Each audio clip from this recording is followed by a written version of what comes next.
Oh, helps if I hit the right button here. Good morning, everybody. It's Monday, so of course we'd screw things up right away. How's everybody out there doing? How you doing, Andre? Doing good. It's Monday. It's new week, new opportunities. As my dad always used to say. Oh yeah. We also have Paul Chato with us. How you doing, Paul Chato? Good. It's warm up here. I was contemplating whether to go golfing. I don't know how people play golf in the summer in Florida. Watching out for the alligators? Early in the morning. I guess you're right. Yeah. I mean, it would be impossible. Say just like everybody else, I'd imagine. Like Arizona, who could play golf? In the summer in Arizona. Well, some of the best courses in some of the hottest locations are easily available with reduced greens fees. So if you want to play a TPC course, you just get up at the butt crack of dawn and you go whack your ball. So PCP course? What? TCP. It's a professional. Play golf while you're on PCP? No, we're not on TCP. We're not doing drugs, Tom. Get your head out of the gutter. That's fine. Yeah. We're starting off Monday. Total drug talk. That would be the Clouds, I think. Tournament Players Club. TPC. You and your bougie golf shit. Yeah, bougie golf shit. I'm very bougie, apparently. With this beard and the hair, I fit right in with the extra bougie crowd. Yeah, you do. Yeah, apparently. Totally. So. You're the hippie guy that hangs around. I'm the good morning, guy. Everybody. And Culture Casino as well. Hello, YouTube land. It is going to get better than this. No, that's what they keep telling me, but no. I think I'm on the other side of the hill here, Paul. Oh no. The slogan is "It gets better." I'm sticking with it. Nah, I don't know about that. I think it just ends eventually. I don't know about better. Well, it ends. Yeah, everything ends. Good morning to all of you out in the chat. We got some super chats already. One from Packing Protons here for 10 buckaroos. Thank you so much. Says not a big fan of the term Nepo baby. Not the kid's fault. They were born to parents with success. But looking up owner of Skydance, description might fit. Does he actually know what he's doing? We're going to get into that. We will get into that, but spoiler alert: the people who just had him become their new boss, they all say he's brilliant. He is. Yeah. Well, of course they're going to say that. But anyhow, yeah. I think you guys are giving him way too much credit.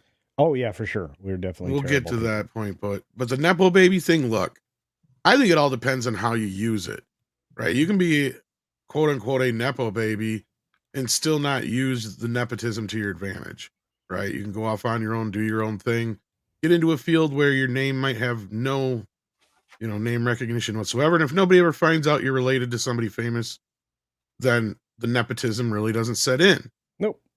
But if you're somebody who uses that to their advantage and pretty much has a career, because you're a Nepo baby, well, then yeah.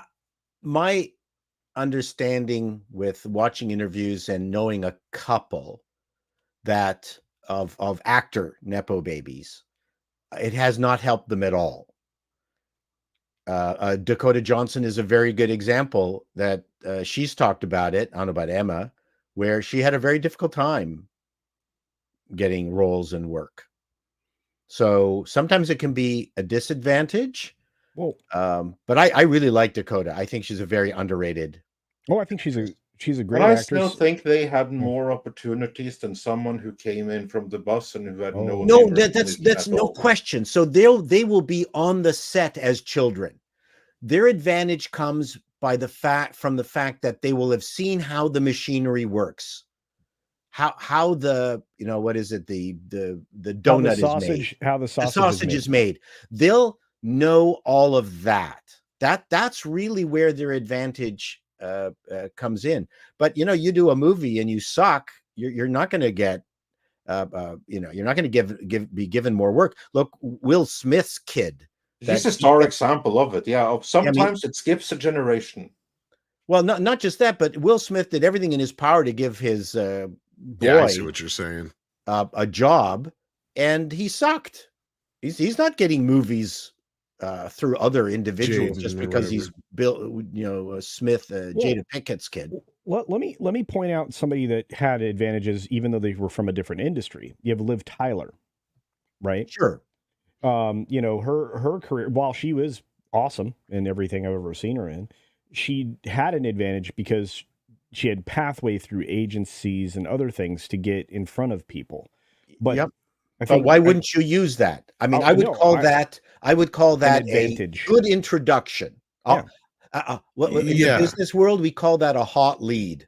See, and this is where a lot of folks would refer to that as something called white privilege, where it's like, no, that's just birth privilege.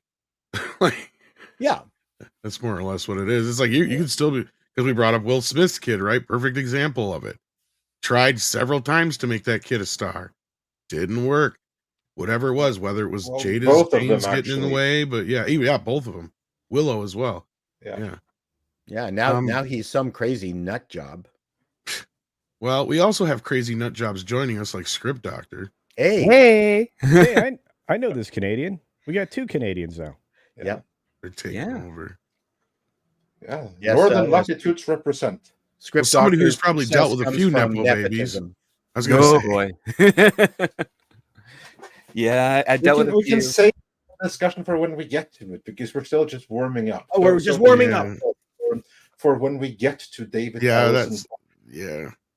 We got Ruby who gifted a membership. Thank you so much. Dr. Long Dongler sending in £1.99 with a thumbs up to remind you to pound that like button. We have Coffee Lover 239 loving their coffee for 18 months here. Thank you so much. Patrick Robinson says with $4.99, I saw Mex singing over the weekend. It was disappointed considering how good X and Pearl were. Well, sorry to hear that. So Mia Goth did not live up to her reputation? I guess not. Sorry. See, Kitty doesn't care that I'm working. I heard that she performed well, but the movie wasn't as good. Anyway, I don't watch those kinds of movies. You don't like horror movies? No, I'm disabled right now. You have to read, Andre. Yeah, because Tom is occupied with Kitty, who blends in with the shirt there. But yeah. Listen, Marianne says for $5, after last episode of House of Dragon, we need Malmberg, who is the head of all things Conan, to get Ryan Condal for a new Conan movie. So bitter about his lost Amazon show. And yeah, for those that don't know the backstory here, Ryan Condal, the showrunner of House of the Dragon, before he was the showrunner of House of the Dragon, was the showrunner for the would-be Conan the Barbarian show over at Amazon. And it was shaping up to be amazing until Jennifer Salke killed it because of its toxic masculinity, at which point Condal headed over to HBO and fixed House of Dragon for them, so that it could kick the ass of Amazon's Rings of Power. So yeah, funny how that worked. But yeah, the beauty though is that there's a relationship there, so who knows what the future might bring. I don't know. But we do know that Ryan Condal is a hardcore Conan fan and a big fan of Robert E. Howard. I mean, he was the one that came to Malmberg with his pitch, and not the other way around. So I wouldn't rule anything out for the future. Yeah, successes like the Game of Thrones situation now gives Condal a chance to say, look, there's this other projects I've been wanting to work on. And that's the thing that we keep understanding that Conan keeps running into, and that is finding somebody to work with, right? Like it's both Amazon and Netflix have not worked out at this point. And they're it's kind of different reasons. And you know what? And we are all better off for it, because Ryan Condal's Amazon series would have been amazing if it had been left alone, but I don't think it would have been left alone. Knowing a little bit about that's what it sounded planning, like. Yeah. I do not think that Salke would have been able to keep her hands off it for the entire planned 4-season run. Yeah. So we may have been better off. And Netflix, God, we just dodged a bullet there. But the good thing is that he kept the relationship with the person that replaced Condal, and that was another person whose name I do not know, but who I know is very, very good for Conan, and that person is still involved. So yeah, there's good news there. All right. Well, we got STR Red Wolf, who sends in $4.99, says, tuning in from a convention and on time start. Only the YouTube app could ruin it. Autocorrect gone wild. Well, that's all right. Thank you for being here, STR Red Wolf, and for the support. Marksman117B sends in $1.99, says, it's everyone's favorite house, Jew. Good morning. Well, I'm glad that Chato is. Well, that's not what I would have said, but yeah. Well, then we got Captain Fandom Nerd, who's been here for 36 months. That's 3 years by my count, is it not? Happy anniversary. Indeed. My brain works in mysterious ways. It does. Too Tired sends in $5, but he's not too tired to send in 5. Says, if Peltz returns, the new slogan should be end DEI discrimination. And his ad should be Peltz chasing down Mickey Mouse with a microphobe for questions. That would be fun, but we need to wait for the share price to drop another $20. Well, you know what? I haven't released my Tractor Supply Company versus Disney video. It will come out today. But learning through Tractor Supply Company just how deep all the different organizations are who grift off of ESG and DEI. It's a huge industry, bigger than most people think. Disney would have to be restarted from the ground up to get rid of. That's what I've said before. The only way to fix it is fire everyone. Yeah. And I mean literally every single. How far are we into the show? Okay, I'm 12 minutes in. Fire every single motherfucker working there. Every last one. I think even more. Person in the park, everything, and have the good ones. All the way down to the janitors. Well, yeah. And I would be even more drastic. I would build an office building right next to Disney's and call it Disney or something, and just tear the other one down, and don't let anyone from that building into this new building called Disney. And just rehire people. I've been championing this for years. You have to fire literally every single person in the entire company. Yeah, there's some hidden good talent in there, but they can reapply. Let them reapply. Let them reapply. I mean, this is what Elon Musk did. He went in and he fired whole departments and told the good ones to reapply. Because that was easier than to remove select individuals. Yeah. Just remove everything. That's much easier. Yeah, I mean, look, Elon Musk, his maneuver to get rid of the bad was to offer them to get out and otherwise get rid of them, and which he proved a point. The thinned out company runs as efficiently, if not more so, with less bodies. It shows you just how bloated all these entities are. But if you keep your talent, that's again, you can only do that if you fire them and offer them a position based on an interview, as Andre suggested. And I've been a proponent of that as well. I can't imagine Disney being retrofit easily. No. So I think down to the theme parks, maybe down through executives, maybe down to like individual attraction managers. I think that it's going to take at least another generation to fix this once they even start trying. Yeah, and if they don't start trying, they will have to piece and part themselves out, because really the only successful element now is their theme parks and their experiences, which is their cruises. So. They're headed down the same path Paramount is, so we can talk about that when we get to that point. Bad News Badger sends in 50 Danish krona and says nepotism is only bad when the qualification does not mirror the requirements. Yeah, I mean, especially like the one place I'd say where nepotism. There's two places where you really, really, really have to have the talent to make it. Okay. And that is sports and music. Otherwise, you can skate by and people will put up with you. Like, you can even at least be a game show host and be the son of a famous actor, right? Like, I mean, does anyone consider Johnny Depp a musician? Not necessarily.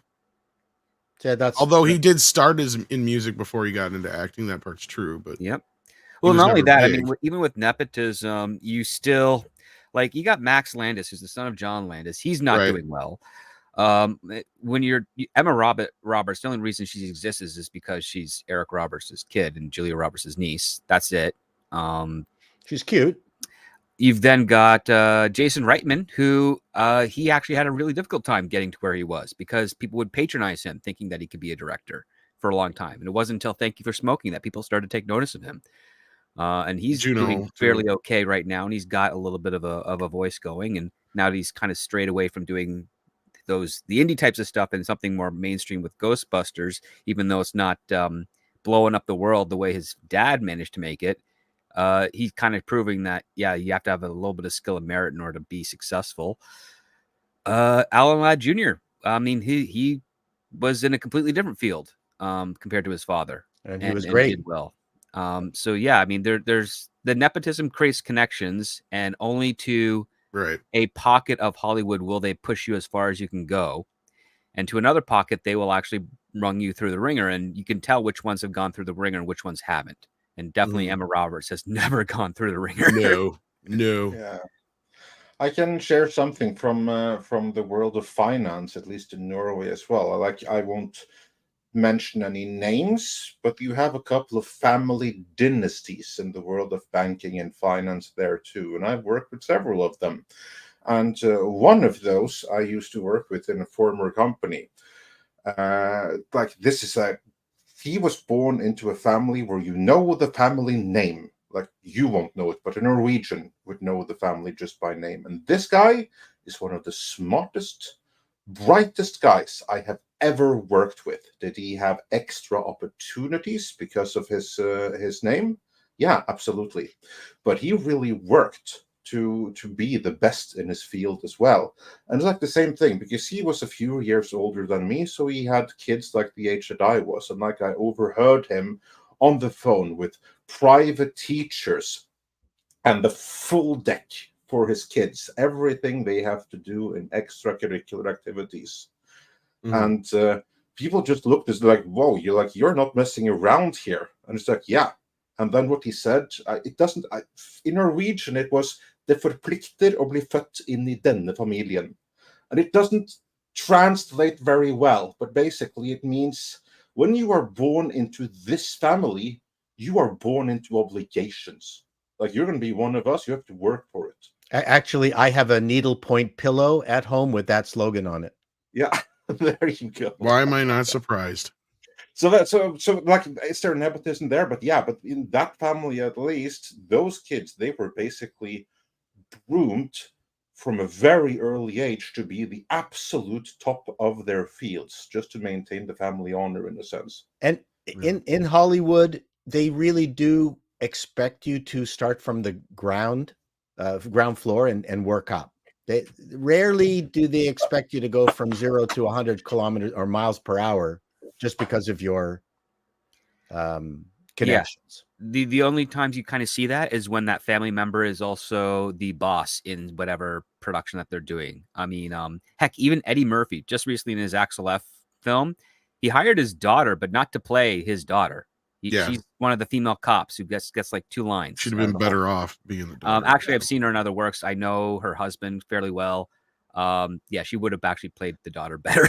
I'm wondering whether just from the one scene. Yeah, I did see Sandler's Bat Mitzvah movie, which is a charming little movie that he did in Toronto. It's really funny. It's actually a great film. I wish they put that in the theater. It's a wonderful, wonderful coming of age movie, and his kids are in it, and they're great. They're really, really good. So he raised them right, I think. And his wife is in it also, but she's an actress, right? Indeed. But let's move on here. We have to do the box Mark office, Daly. We still have culture.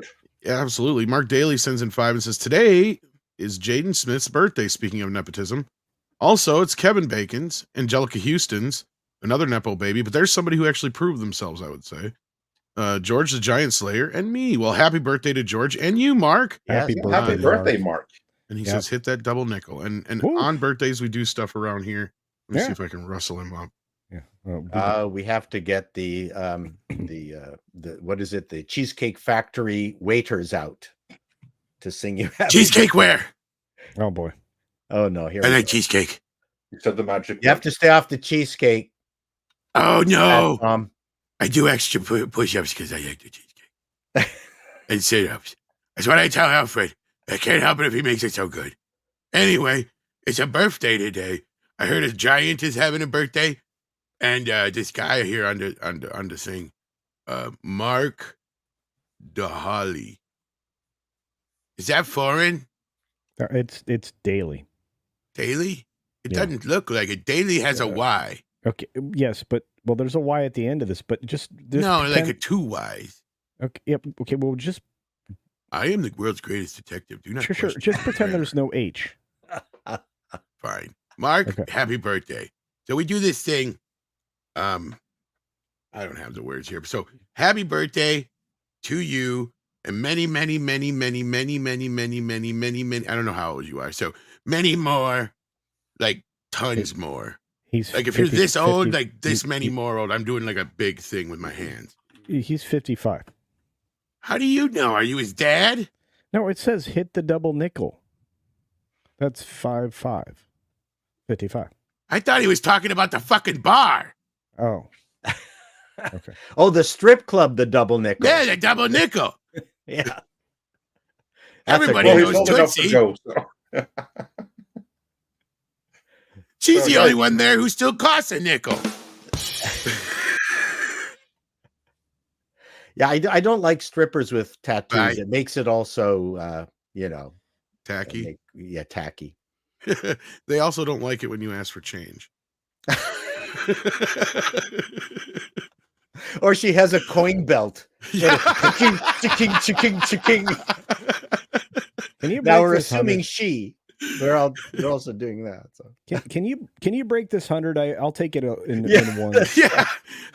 Here's 100. Can I get a bunch of 5s for that? I need some quarters to rush out to put some money in the parking meter. There's a skip for you. Oh, for sure. I've been trying to work that. I've been trying to work for a moment. The stripper never ask a stripper for change joke into something for years. Okay, it's been in I don't know how many scripts that I've worked on that I've shoved it in, and I've never gotten it into anything. If you can work it into a skit, like that is what really sets it up. Now I think about that, asking for change for the meter. See, that would be hilarious. See, this is what happens when you hire a sketch performer to be on the show. Well, that's what I love, like working with other minds. There's always something there that sparks it off. Anyway, Packing Proton says good points on the description, and thank you so much for the $10. Another generous super chat from you. Yes, I misunderstood the term usage. Thought it was anyone who was born into someone with success. Well, it kind of is. New age term, brain fart for the moment. It just depends on how you use it. And again, talent sometimes skips generations. Sometimes somebody has a much better talent than others. I think another weird example would be like Michael Douglas, because didn't he get started in more producing it? And I don't know if he necessarily had any designs and acting to begin with. He said his dad took him aside and said, "You suck." Yeah. So he went into production, and then eventually he found how to become an actor. Just kind of took a while, because he didn't start acting until his late 30s, right? I was going to say that was my point. Yeah, because he was producing and stuff before that, and I wouldn't necessarily say he was like trying to necessarily be an actor per se, but I could be wrong. I mean, I don't know if it's my imagination, but didn't Rob Reiner at one point say that Carl was not a particularly helpful dad? Yes, actually, in one of the documentaries he did with Albert Brooks, Defending Your Life, he basically said his dad wasn't really trying to encourage him into comedy or anything like that. He had to do it. In fact, Carl Reiner encouraged Albert Brooks more than he did Rob. He loved Albert Brooks. Yeah, he loved him so much. He said he was the funniest young comic he'd ever seen. I remember Clint told me that his dad didn't push those boys either. Like, if they wanted to, he let them. If they didn't, then they didn't. So he was probably it sounded like he was probably one of the better Hollywood parents at that time. Because he even kept their money to themselves. So like they had their own bank account, he said, and all that kind of stuff. Well, as far as nepotism is concerned, I will trust Hunter Biden with my life. Oh, of course you would. But one thing I wouldn't trust Hunter with is the box office. That's what we have One Culture Casino for. Nice segue. That's right. And it was an interesting weekend at the box office, was it not, Culture? I think it was. I think the weekend proved to be what we expected, but not maybe to the extremes that we were hoping for. Very quickly, we'll just go through the top 10, which are obvious. I celebrated the return of the Minions and Despicable Me 4, which had, because these are not the entire selection of days in the gross represented for the weekend, you can look at the total gross and realize that over the course of the 5 days, it had $122 million worth of success. And this morning, I think they even rounded this number up eventually to 130 here domestically. Now, globally, these numbers were big. But the problem is at $230 million worth of big, we have the same kind of problem that we noticed with the other animated film, Inside Out 2. The international box office is lagging behind. Now, I'm not sure how many international markets this opened in, but I thought it was the vast majority of them. And we're starting to see numbers that are equal, which means maybe the entertainment that's being provided by Hollywood isn't being appreciated with as many people abroad. Of course, if there are more markets to open, maybe this number will pick up. But $230 million opening weekend, quote unquote, isn't bad. It's pretty good. But compared directly to Inside Out 2, those numbers aren't as impressive. Inside Out 2 had a bigger opening because it wasn't a holiday weekend and did rather well. And as you can see here, domestically, it's over $533 million. That's a lot of change in the United States. But it still hung on to second place over the weekend at $30 million. It continues not even to a fall. 50% drop. Yeah. Yeah, it continues to fall off roughly at the same pace. But overall, I would say that not only has Inside Out 2 crossed $1 billion threshold, which it has, if we look at it up close, it's on a very similar, if not better, trajectory than even Barbie, and even is now much closer to. Which is funny. I'm glad you brought up Barbie because I was talking to Valiant last night, and I want to see the demographics on Inside Out 2 when it's all said and done. Yeah, because I have a feeling that the audience is going to skew female age range of, like 16 to 35 or whatever it is. Well, for that movie. Say, as I look, and I think that's here, partially the reason why it's doing so well. Yeah, I was gonna say it's getting the Barbie audience. Yeah. See, yep. And it's overperforming them. When I looked at this yesterday, I was like, they had the kids in there. Yeah. Yeah. So it's like, all right, well, Barbie was cheaper to make. It released in a similar number of theaters, a couple hundred less. But it had a similar domestic weekend. In fact, just slightly behind Barbie. It wasn't advertised the way Barbie was. It wasn't. No. But imagine that. Make a movie for girls. Yeah, and these will see it. And these are the numbers that you get. So if you compare numbers to numbers, if this stays on track with Barbie, although let me tell you, this weekend hurt it a bit, and probably next weekend as well, because Despicable Me will keep trudging along. Maybe these numbers don't get there, but could maybe 1.4 billion. Yeah, it's possible. Well, this is the movie to beat this year, basically, thus far. Yeah, because even adding Super Mario into the mix, I think that was 1.3 billion. Nope, it was 1.3. Yeah, so it's going to land somewhere between these two, I think. But it could actually, with a summer. Well, the one thing that this is the other thing I noticed or brought up yesterday was that Inside Out 2 also didn't have an Inside Out 2 to compete with when it came out. Right. Despicable Me 4 does. Yep. So I think that makes a little bit of a difference too. Yeah. I think it'll lag behind, but I also believe that the numbers as it starts to fall out of theaters, because you have another big movie coming up. Yep. You're going to see Despicable Me continue to do well, just maybe not to the same extent that Inside Out 2 does. But I still. Well, that's why I brought up that demographic actually, because I think that demographic might fall out once Deadpool opens, because that's the demographic that'll. My point is that I think Inside Out 2 is doing so well is because they're getting a large female demographic in that age range that I said. Well, because a large portion of that would be kids that grew up with the movie too. Exactly. And that's actually some of the demographic there is like by releasing these movies this far apart between the first one and this one, you have a group of girls, young girls that grew up and they wanted to find out where Riley was now. And as opposed to Go ahead. I was going to say, as opposed to Despicable Me, which has been a nonstop franchise and we're on the 6th film now, and they just keep creating a new crop of fans. So I think you got a point there that at the end, Despicable Me 4 may leg this out farther, even though it didn't have the bigger opening, but we'll have to wait and see how that goes in the next couple of weeks here. Yeah. Overall, that was my point. Yeah, no, you were right. It is spot on and well done. And then, of course, in third place is A Quiet Place. And again, a lot of this comes down to the fact that there are no movies out. We talked about the dearth of movies last week, if I remember correctly. Yeah. And it's not going to improve anytime soon.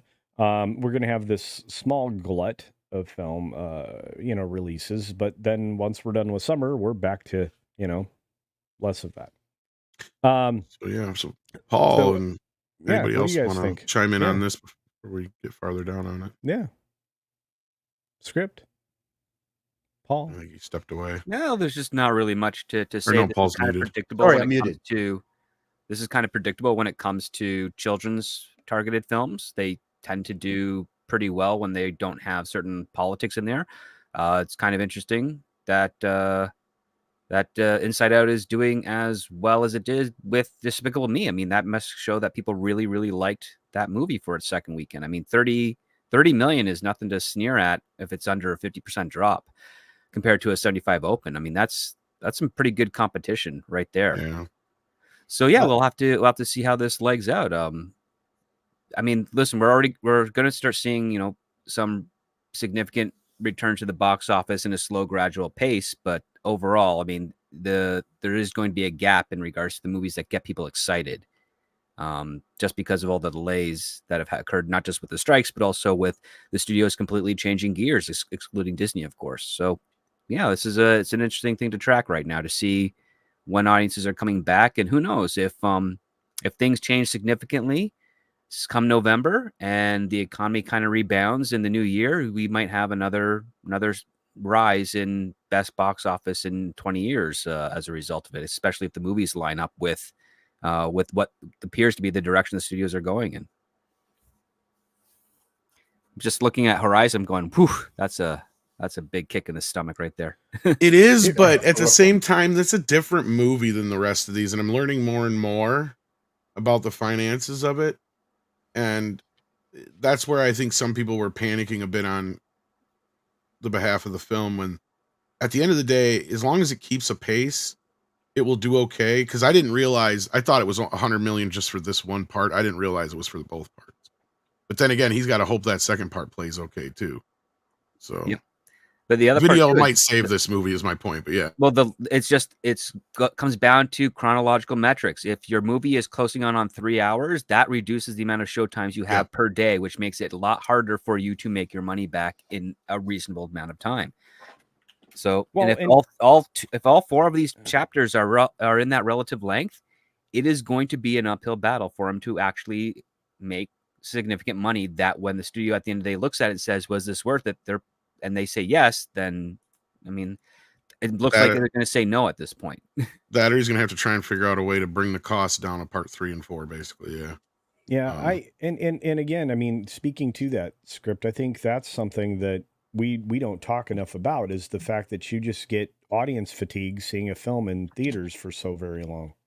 Not just the 3-hour length of it, but I mean weeks on end, where a thing that lands in the theaters and doesn't get the kind of buzz or word of mouth that, let's say something like Inside Out 2 did, you're going to end up with that thing just, languishing. Regionally, though, look at the price. It didn't really go down. It did a little bit, but like comparatively theater-wise, the change isn't there much. And that's one thing I noticed is my little podunk theater here. They switched out Inside Out for Despicable Me, but they kept Horizon, which is weird. I'm like, why would you? Okay, they must be doing okay with it then. So I thought they'd switch over to Sound of Hope. Yeah, I mean, this is one of those things where Horizon fell in its second week to an embarrassingly low, $5 million weekend. I don't see this film making its money back. I don't, even with the newly added information Tom just put in the conversation, I don't see it making its money back. It will be saved, I think, largely in streaming and maybe in video. But yeah, if you're Warner Brothers or anybody else involved in this production, I don't know that you make part 3 and 4. Well, the person who's at most risk right now is Kevin, so we'll have to see how that rolls. To the tune of $38 million so far. Yeah. So we'll have to see how that rolls. Well, was there anything, Paul, did you get a chance to comment? I know you were muted when you tried to. The thing I was just going to say is that this slate actually is starting to look like movies.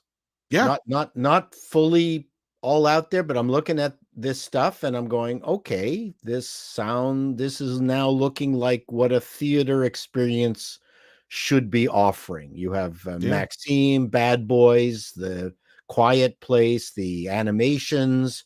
Okay, notwithstanding Horizon's, what Horizon is, it's all okay. Because it was weird for just the longest time. It did not feel like going into a theater and going, you know what? I'm going to change my mind and I'm going to go to this one. Right. This is now starting to feel that way. If they can maintain this, then I think this will be good. Yeah, we're kind of at a pre-DVD era calendar kind of at this point. Like, because that's when they started pumping out more and more movies every weekend because they knew they could make their money on the back end. And plus they were starting to get more cable channels and all that kind of business. But yeah, this kind of feels like we're almost back into the 90s again. Because that's what it reminded me of. It's funny you brought that up, Paul, because I was thinking that the other day. I was like, gosh, this almost reminds me of back in the day when we sometimes had to wait a few weeks before something good came out. Or like you said, you could go to the theater and you weren't necessarily there for any specific reason, but there was about 3 or 4 options that you could go with one way or another. Yeah. No, I think that's a great point. I think it's going to be an interesting couple weeks coming up here with Deadpool. And what's coming up this weekend specifically? I don't even know. Deadpool's the 25th, isn't it? Yeah, that's a couple of weeks yet. Yeah. So Despicable Me has a little bit of runway in those couple of weeks to overcome Inside Out 2's advantage. I think you're going to see a play down of A Quiet Place day one. And I think you're going to see the disappearance of Bad Boys Ride or Die because, I mean... I think that's set to come on video on demand here in a couple of weeks too. Yeah, exactly. So, I mean, this is the film I'm hearing the most about, this Angel Studios Sound of Hope. So much so I've got to go see it. Yeah, I should check out my screener of that. And I've heard it's even better than Sound of Freedom. I would say that the most disappointing thing to me, and this is why I'm glad Script is here, is the performance of the bike riders. It's in its. I am, but I'm not. It's kind of like one of those little movies because it's got the right kind of stars in it that it appeals to the harder core kind of Fast and Furious crowd in a way. Because like a lot of the guys that I know have seen it because I know at least 1 or 2 people now that have seen this movie, and one of them is not somebody I talk to on here, right? Like that's one thing I try to discuss movies with other people, and yeah, the individual who saw it is clearly one of those people who only goes to movies like that, right? Like a guy's movie, guy's movie. Yeah. Right. But otherwise, I mean, largely unchanged in positions, other than Maxine overcoming Bad Boys. Bad Boys has been in the theater like stale bread, but they need it to make money. So it's doing well enough. Yeah. I've heard rumors that there are these talks now of a part 6 or part 5. I mean, not 6, 5. How are you? Okay.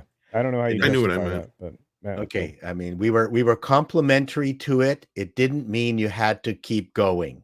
Yes. It's probably because the price was right. It didn't cost as much as a lot of these other films too, and especially if they get a streaming deal like they do. That's the thing we got to remember with Sony. And that's another rumor I've been hearing is that we're probably going to get another Ghostbusters, mainly because of the streaming part of it. Because as long as they can make X amount in the theaters, they know they can rely on that crutch, and that's all gravy in their pockets. Because basically Ghostbusters barely squeaked by. And then this one actually made a little money. So now once they get the Netflix money, it'll make quite a bit of money for them. Now Garfield is the other winner, the big winner here of all the Sony films, because that one's going to make them a nice payday from what I've been hearing, especially on home video. I still think that at $91 million domestic, this was disappointing. Is it though? It only cost $30 million to make, and it's made almost $300 million worldwide. It'll hit streaming, I think, next week. Or the week after, I can't remember which I heard. And they're going to sell it to Netflix. And what is Netflix going to give them for it? 60? Yeah. So right there, they're gravy. Yeah. We're gonna get a Garfield 2 before you know it. Trust me on this one. Great. There's gonna be 2 Garfield 2s now. Yeah, I know, right? Yeah. Well, what's sad is if you look at it, I think this one performed just as well as the first original one. Yeah. Or close to it. 244. Reasonable. They'd make more money if they don't have an expensive voice talent like right. Well, if they had just listened to us and got Stephen Wright. Perfect. No, I'm serious. Like he should have Stephen Wright. Oh no, they should have signed him on the moment if anybody ever thought about it, like sign him on just to do the voice, just like they did Lorenzo Music. No matter what it is, you're the voice of Garfield now. Because to me, it's like, okay, he captures that monotone, I could give a fuck about everything in the world attitude you need out of Garfield, and that's not Chris Pratt. No, but I mean, I agree. I mean, I haven't seen the movie yet. I do want to see it. I've heard fairly quasi decent things about it, but yeah. But before we get back into too many other things, this came in this morning. This is some semi-breaking news. We got a new trailer for Agatha All Along. Oh! The first one, actually, confirming what I've been saying for years now. Never mind the distraction of the titles. It was always going to be Agatha. Andre, I think that was a piss poor attempt at some kind of promotion gimmick that didn't. Of course it was. Yeah, it was so obvious that someone had like, you know what? We're going to play a game. We're going to give it this title and this title. We're going to change title every other month. And then in the end, it's going to be Agatha All Along. We're so clever. How come all our products bomb? We're such a brilliant marketing team. Well, in seeing this, I'm saying this is not aimed at children. Yeah, no, and it's not. And before we get too deep into this, I've totally spaced this out. I had one other thing with the theatrical side of things, and this is real quick, so we can just jump right back into this. I want to thank Six for sending me this and the Agatha trailer, by the way. But she sent this to me, and I thought this was interesting, and I thought you might find this interesting, especially culture. Despicable Me 4 was a huge hit for theaters, more so than Inside Out 2, I guess. They had their biggest jump in sales for concessions because of Despicable Me 4. And its bucket and its other figures and t-shirts and other items at AMC. So there you go. See, it's helping theaters. They're coming back. See, normal movies are helping. There you go. I forgot all about that. I wanted to bring that up. I thought you'd find that interesting. So there you go. But that story's in Forbes if you want to check out the full version of it. But let's get back into Agatha here. Because Lord knows I know y'all are chomping at the bit to see this. Let's be careful. Let's do a little bit of jumps because otherwise the stream is going to get taken down. So let's good about not back and forth here. Yeah, Disney's pretty good about usually not nailing us, believe it or not. But yeah, so we'll pause. Yeah, well, and apart from the times when they are. Yeah, that's the thing. They're pretty selective. Yeah, exactly. So someone decided not to put any makeup on her? She's pretending to be an agent here. Oh, I see. She's dreaming to be an agent, rather. Because remember, like this is. I'm going to talk a little bit over this so we don't get nailed for the sound. Because again, this is again the legacy of the horrid WandaVision, one of the biggest mistakes of the MCU, and Kevin Feige's brainchild. With all of the mind screwing and the back and forth and misdirects, what you're seeing here is obviously that. So yeah, carry on. So here she's dreaming to be a police investigator. In the case. This is what we call a misdirect. So she's dreaming this. She's a good actress. Oh, nothing wrong with the actress. Well, I've decided that Andre should do descriptive audio service from now on. She approaches the body. She approaches the body like a stupid bitch. She approaches the dead body under the sheet and she looks at it with a weird look in her face. Seeing it wrong. And now she's looking at dates and a name appeared. And she realizes Wanda Maximoff, a mystery. Is this really how you see yourself? What does this name mean? That witch is gone. She realizes that that's her library book is still due. And another lesbian appeared and told her a hint that none of this is real. You are still trapped in the world of that witch's myth. It's what's her name? She's funny. Yeah, it's true. This is basically like when Arnold did the commentary. Like Arnold did the commentary. It's like, I'm doing the commentary. This is where I pick up the sword and I sing it out of my head. He just sits there and he just tells you what he's doing. Oh. Claw your way out.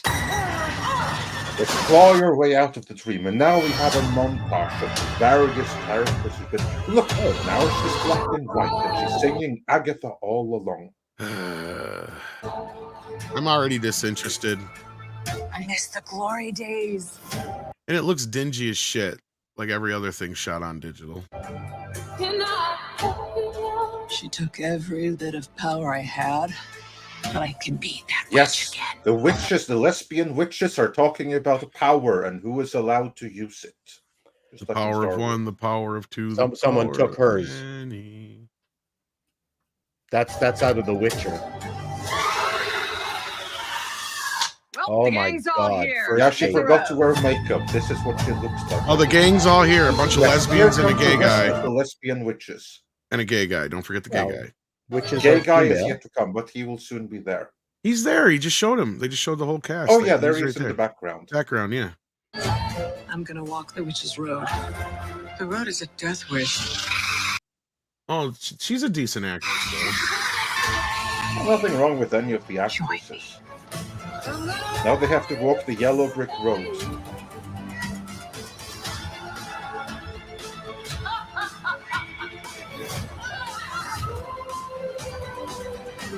Why does everything gotta look so goddamn dingy now? What is this shit? Everything is dark. It's dingy and dark. It's like it's had the color sucked out of it. Well, it's because it's racist to darken up the blacks. Like that's the thing. They're crushing the blacks. Yeah. I do give Loki credit for actually having colorful scenes. Yeah, I didn't really watch that, but like even Spider-Man No Way Home, I was disappointed in the 4K release. I'm like, this looks like trash. Everything is done dark. Well, partly because the new cameras don't need a ton of light and they're abusing that capability. Yes. Well, not only that, it doesn't have the richness to it that film they has, think right? it does. I don't think so. It looks like shit. You're not a cinematographer. Which in her right mind would join Agatha. Neither are the people who did this. Oh, he's totally gay. Not at all. Yes, to continue the narration.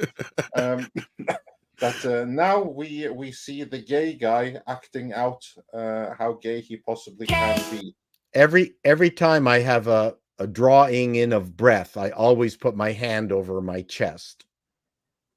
There you go. Culture, you're hired. Hey, I can play gay. Yeah. Play gay. Not looking for right-minded witches, as it happens.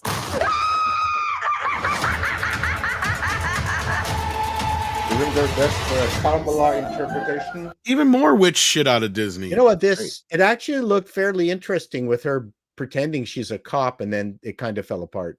No. Yeah, exactly. She dreamt. I mean, that's the first 5 minutes. Culture. Do you have something you want to say? I think she was pretending to be a medical examiner or something. Yeah, no, like I got some like Scarpetta vibes, right? What? Yeah, that's a book reference, from Patricia Cornwell's book. I thought you swore for a minute there. I was gonna scold you. I give up. Anyway, so yeah, this then, what we just saw, this is the follow-up to Deadpool. This is the next thing that's going to come out after Deadpool. After all of the goodwill Deadpool is going to create, this is going to flush it all down the drain.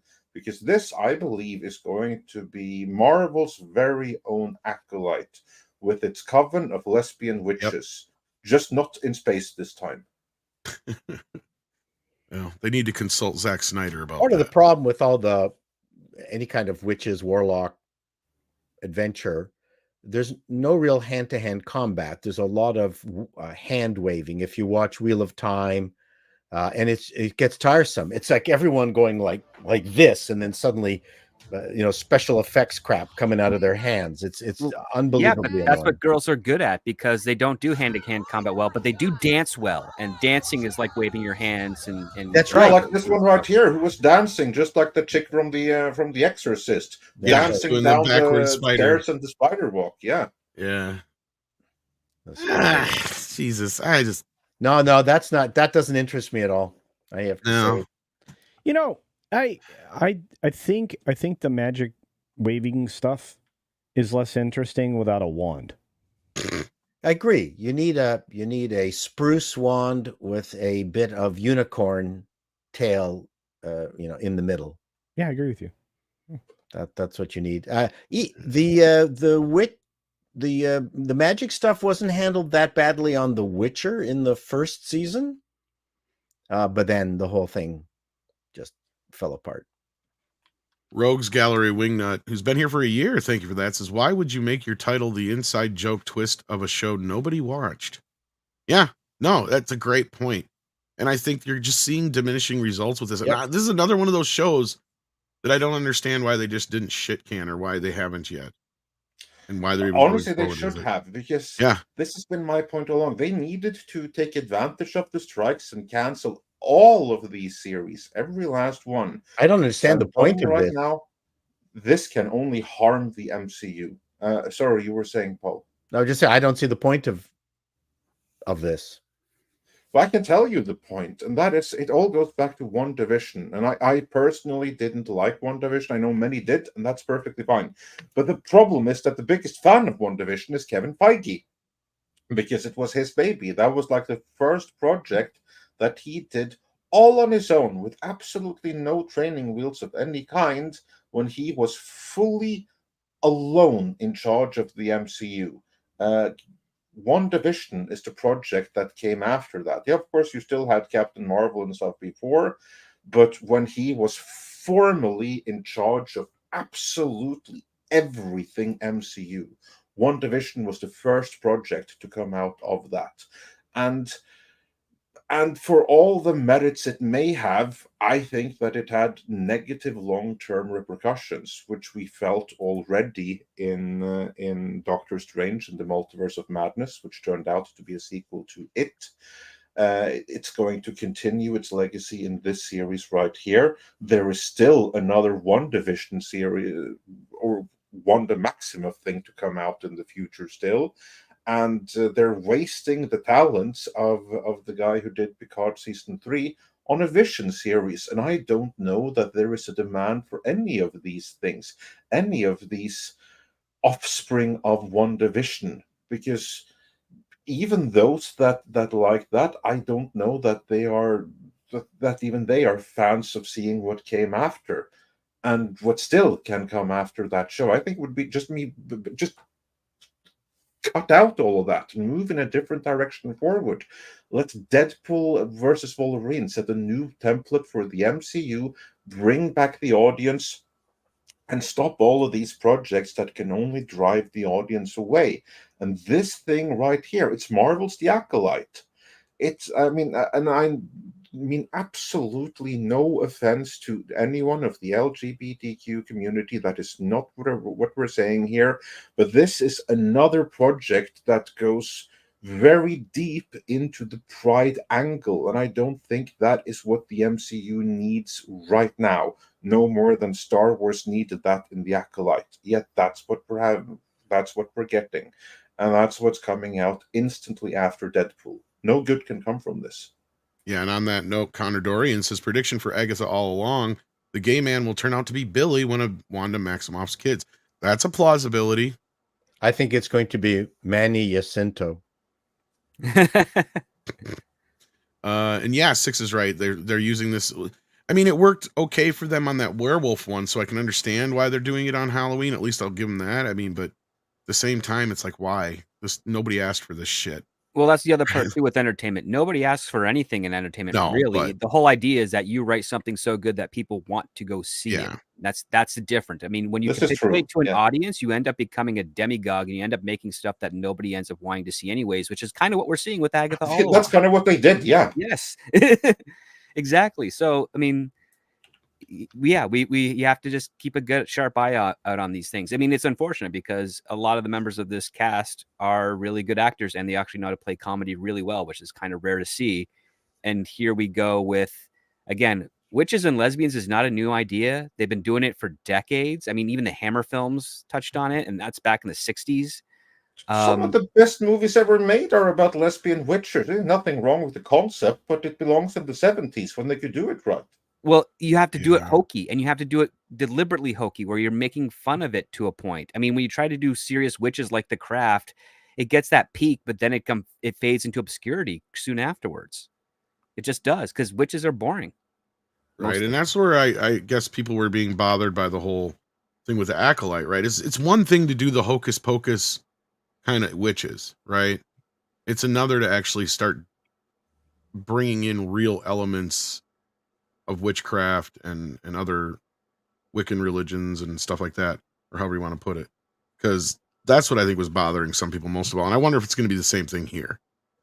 And that's what's bothering me is like, for a company that always stayed pretty baseline I mean, yeah, they would lean a little bit more Christian back in the day, but I mean, other than that, I mean, Disney's always stayed kind of pretty straight lined when it came to religion. They didn't really seem to. I don't know that there's too much religious going on about this. I know, but I'm just saying it as an example of like, why would you do this? It's one thing to pull in real world things. That's my point. Whether or not you believe in them, that's a totally another conversation and all that kind of shit. Point being is I don't see them pulling in like Jewish practices into one of their movies. You know what I mean? Like, that's my point. It's like, you're not using inspiration from a real place like that. It's just, no. I don't know. Anyway. We actually have a house Jew to ask that question to.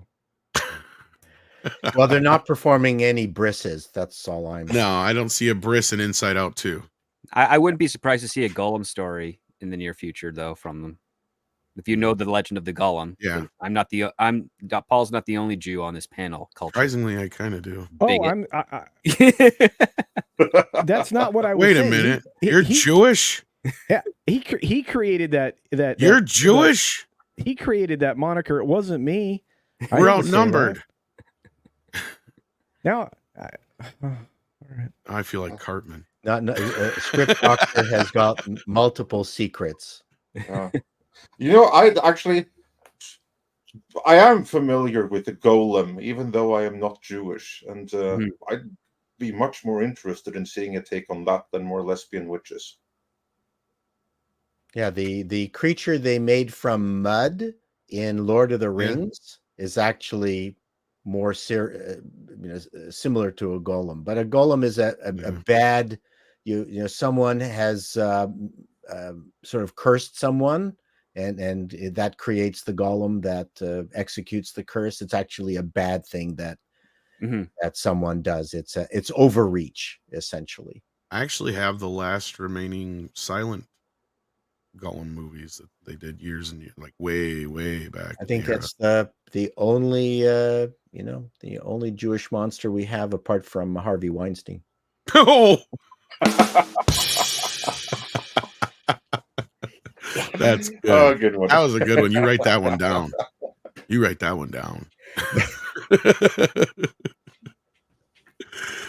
But yeah, so I don't know. I'm not. Look, what else can we say about Agatha at this point that we haven't said all along? What did Agatha all along? Well, let's end it like anyone excited for Agatha all along. No. Anyone excited for the prospects? Well, like Script, for instance, like you want to be a contrarian. Tell us why we should be excited for it. There'll be lots to learn on what not to do in a television show about witches. I like your positive attitude. It's very purple. It's very purple. Yes, and this also. I noticed that too. Actually, thank you for reminding me, because that's also something that Leslie Headland said about the witches in the Acolyte. Oh, purple. They used purple. This was a deliberate choice to dress them in purple and color code them purple, and that also had something to do with the LGBTQIAP+ thing. And here they're doing the same thing, so at least they're consistent across their brands. I just don't understand why they're not interested in doing television. Just wonderful. Just wonderful, great, shitty television. So, for instance, right? No, I this could have been Murder, She Wrote, with a person who's hiding the fact that she's a witch. Mm-hmm. And every week there's a new thing that she needs to solve, and some of it spooky, along the NBC's Grimm show, GRIMM, which was wonderful. And it just rinse and repeat. She's a great actor. I would be happy to watch her in a coroner kind of thing where she's hiding her witch capabilities, and every once in a while her coven friends come in and cause issues, but then the show is reset. Again, She-Hulk, another show where super dead simple to have the perp of the week. It's Barney Miller, but with superheroes of various capabilities. It's not hard to do, yet they just don't want to do it. They think they're bigger than just making regular, fun, shitty TV. And both of these premises could be ongoing TV shows. You could even build off the fact that she was technically a bad guy, right? Absolutely. Like the fact that she's like doing these things that you just said, but then she's slowly realizing, hey, I feel a lot better when I help people out. So that's her push to arc to motivation to help people out and solve these crimes. Maybe a good example here. I hate the series Lucifer for no other reason than that I so enjoyed the comics, and that series, like, you like the series, cool, but I'm with the comics. But anyway, that would be a good template for an Agatha series, where basically you have someone of supernatural origin who comes to this earth and just wants to do good through some slightly nefarious means. I mean, there you have it. That's how you do an Agatha series. Okay, but Andre, despite my great love for Tom Ellis and his performance in Lucifer, I hate it. But anyway, yes, that's fine. I think that's great. But here's the problem, and this is a problem that got doubled down on when Disney acquired Fox. You have a history now of producing nothing but the villain is the good guy junk. That's what Disney's been doing. I know. And that's the only reason I was hesitant to bring it up at first. Yeah. Yeah, all of this inversion. There's maybe there's a good idea here, Paul. Maybe Andre's right. Script could probably write it and do a fair job. I'm just saying it is but that's all they've been doing, because they identify with the bad guys. That's true. This is a greater psychological thing than I think people give it credit for being. Well, it's not just identifying with the bad guys. It's a new twist, and it's a gimmick to try and get people's attention. Because again, the desperation of film and television is show me something new, but that's the same but different. And guess what's something new? Well, let's make the villain the hero, and the hero really the villain. There's your gimmick. There's your twist. Let's M. Night Shyamalan it for television. That is the base core of the mentality. And then you have someone that comes in there, and then they get involved in that, and then they find some sort of internalized, profound revelation of what that means to them. And they inject that back into the story, and you just get into this weird, cyclone of basically a circle jerk of just, oh yeah, we're so great, we're so wonderful, so amazing, we're really pushing the boundaries here, we're living on the edge, we're revolutionizing television, and you're still not doing anything near as awesome as the stuff that was being done on TV in the late 70s and throughout the 80s. You're just not. Exactly. I think they think they're unbelievably clever, and they're breaking all sorts of molds, but they're not. No, exactly right. New molds that just suck. Sucking. They're making mold. Yeah, moldy mold. And if you breathe it in long enough, you have to go to the hospital and get your lungs cleaned out. Yes, black mold. Well, and the actress, I just forgot her damn name, Catherine Hahn. Catherine Hahn. Yeah, like, I mean, she's a likable actress. And that's the only reason I went to the whole, like, but that's the only other thing too, is you can't make a series about a villain or an unlikable person. So, like, that's the other problem they're putting themselves into here. Well, I mean, you can. The thing is, you have to put them on a journey where they become likable and they become a good person. That's part of like their change. Yeah. But the thing is, they don't like to do that. I mean, every amateur writer tries to do this thing in their earlier scripts where we want to make the horrible person. We want to make the edgy. We want to make you hate the person all the way through to the end. and they try to do all these horrible things and make all this character make all these horrible choices to make you kind of like to see them do bad things. But audiences don't like that. They want to see people who do horrible things get punished, get their comeuppance. And what they don't like to see, but what they actually enjoy watching the obstacle is that someone who is innocent gets crapped on by the world, but they persevere, they overcome it, and they prove that they are the hero that you need to watch. Which goes with my analogy, yeah. And in this particular case, so few people know what Agatha is. Just make her the female Constantine. Don't explain that she was horrible in the past at the beginning. Let that creep in later, right? As part of her character arc. It doesn't have to be what the story is. Well, I think it's almost presenting it like she wasn't necessarily acting on her own accord there. That's what at least I got. Yeah, but none of that has to be explained because no one watched the previous shit. No one cares. I'm not saying you're wrong. You just kind of go clean slate and you go, good actress, interesting premise, rinse and repeat. I've never believed any turn in the history of ever when it comes to characters like that, except for once, and once only. And that was when Skeletor went good for a few minutes in the Christmas special. It's the only time. Yeah, well, I'm uncomfortable with Homelander. Homelander's gone kind of okay, and now he's sucking on some woman's breast milk again, so he's gone. Well, remember, he's a pathetic person pretending to be because you made the mistake of liking him, Paul. That was your fault.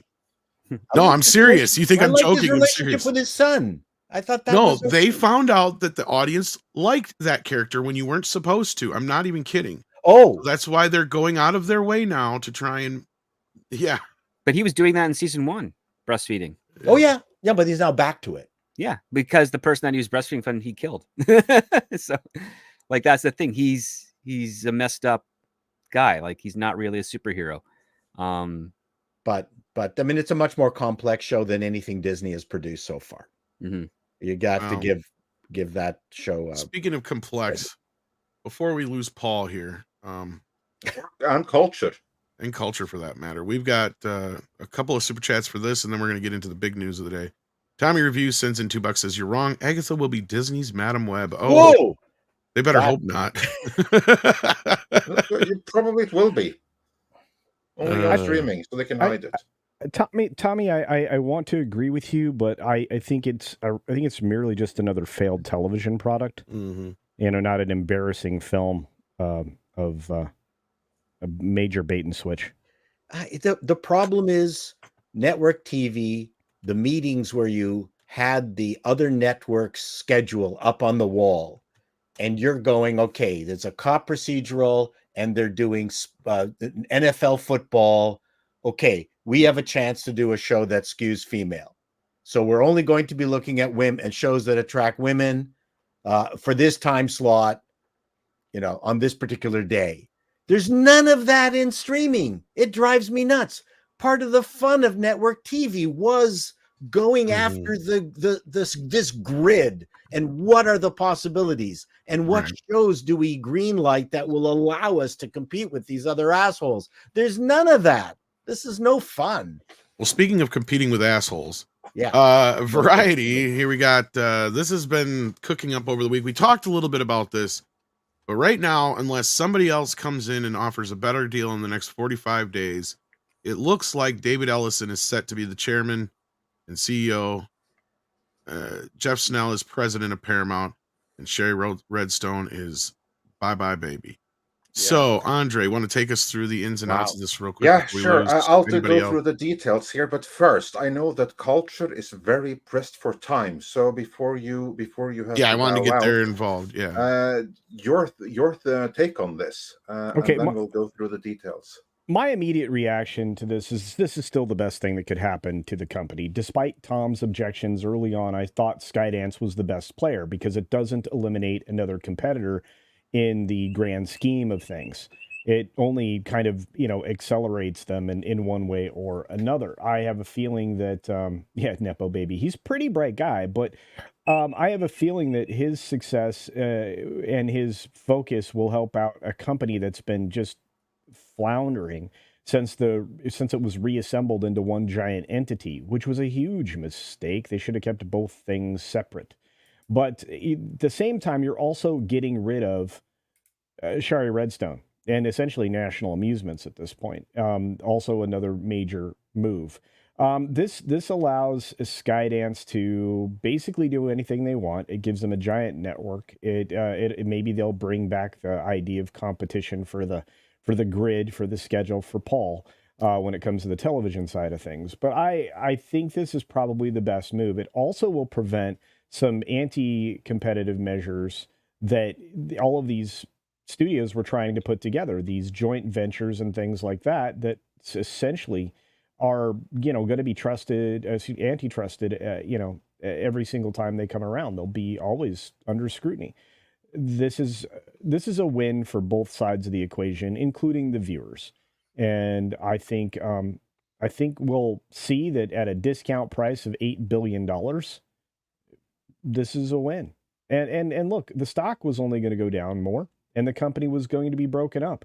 This prevents all of that from happening. $8 billion is what David Ellison's dad finds in the couch. Yes. Yeah. That's before we go on with the details here, I just to say that an $8 billion deal, this is an absolute steal. Yes. Because only a couple of years ago, the two companies you had, Viacom and CBS, they were both valued at around like 12, 13 billion each. Yep. And they were merged together with the hopes that they would more than double what they were worth individually. Instead, they collapsed to the point where the two companies combined were worth less than one company before, and now it's down to 8 billion. So basically, we are talking about like a 60% reduction in value here. So if you just roll back, go back 5 years, for 8 billion, he got the exact same properties, the exact same franchises, the exact same package of networks and everything like that, that would have cost together almost 30 billion, and he got it for 8 billion. And notwithstanding what Sherry actually wanted, I mean, it was clear that the waiting game was to drive the price down to something that Sherry would finally accept and overcome her ego. Yeah. Well, remember, Risa said this the last time we spoke about this, because this is a deal that has been in the works for more than 6 months already, since late 2023. And last we spoke about this, little more than a week ago, that's when they decided that we're going to cool it down a little while. It's over for right now, but we still we'll meet again. And in the next 12 or so months, then Paramount is still open, or Sherry can still accept better offers from anyone else. And I said then, no one else is going to come along. This is just them biding their time. And Ellison saying, yeah, you better take this deal right now, because I'm not going to offer this again later when no one else comes that can offer anything similar. And that's indeed what happened. And Shari basically said, well, screw this. Let's just end this. Culture, do you have time to be here as we go through some more details of the deal, or do you have to bow out? I'll stick around a bit longer. This is incredibly interesting. I feel like this is one of those big moments that we should be paying very close attention. It is indeed. I'm going to read from one of the main stories here. The company had received approval earlier Sunday from a special committee of Paramount's board of directors. The full board then okayed the plan for, here's the important, two-step transaction. First, the acquisition of National Amusements, Inc., the entity ran by Shari Redstone that had controlled almost 80% of Paramount voting shares. I'll get back to why that matters.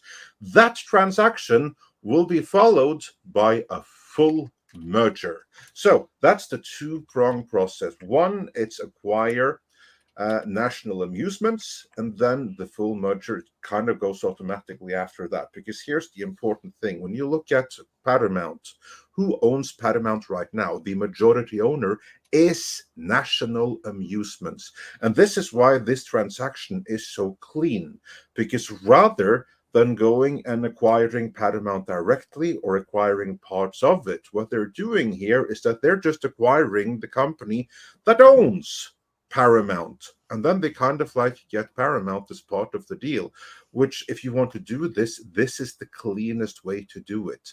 Because this way, the only thing that really happens, as the culture said before, now it's no longer a case of another movie production studio like Sony or Warner taking over Paramount the same way that Disney did with Fox, and then basically just took them over to shut them down.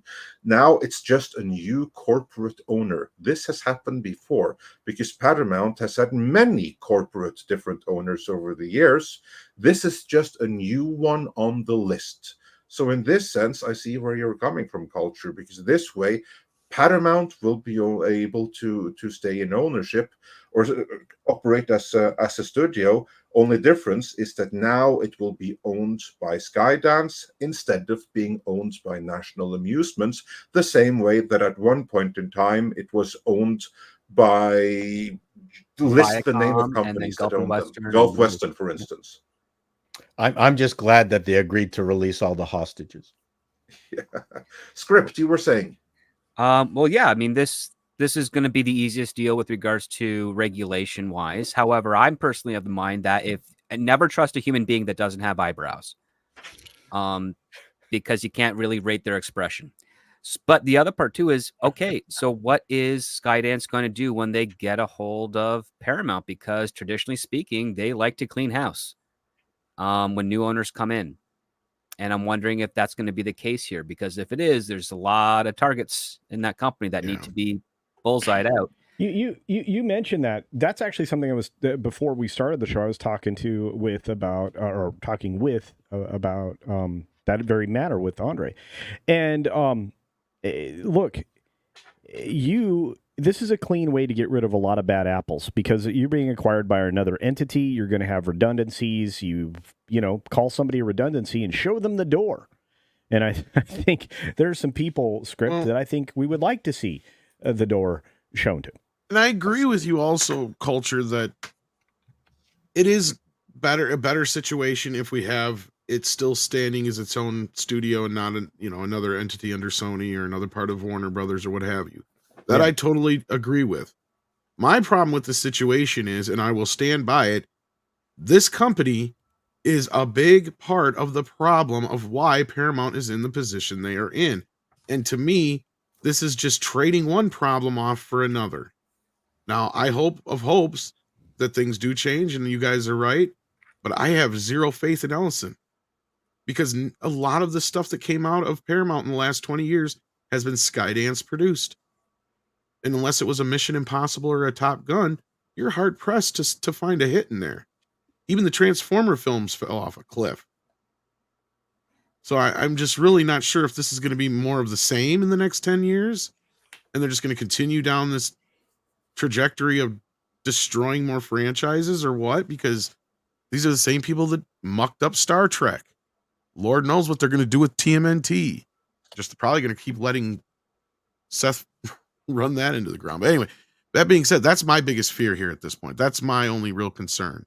Otherwise, I'm glad to see that it's a separate non-studio entity or whatever you want to call it. Yeah. Well, let us go through that a little bit one by one, because we have many stories coming out. I have a couple of them prepared here because, of course, news are coming in hot and strong. And I think we all have a fairly good deal what's going to play out here. First and foremost, just because they have announced the intention of doing this, there's still a lot of approvals that have to be met first. You have to get government approval, and all kinds of government bodies have to approve of this before this goes through. So the timeline here is that in about 1 year, Q3 of 2025, that is when they expect this deal to be done. And that is when management changes is going to come. And I already read stories about employees starting to worry for their future, and they have every reason to worry, but not just yet. because Paramount Global co-CEOs tell staff it's business as usual until Skydance deal closes, which is a little more than a year from now, probably. So they have that time to brush up on their resumes, because it has been signaled that there's going to be changes and there's going to be firings. Like, no one has said that there will be firings, but that is kind of implied.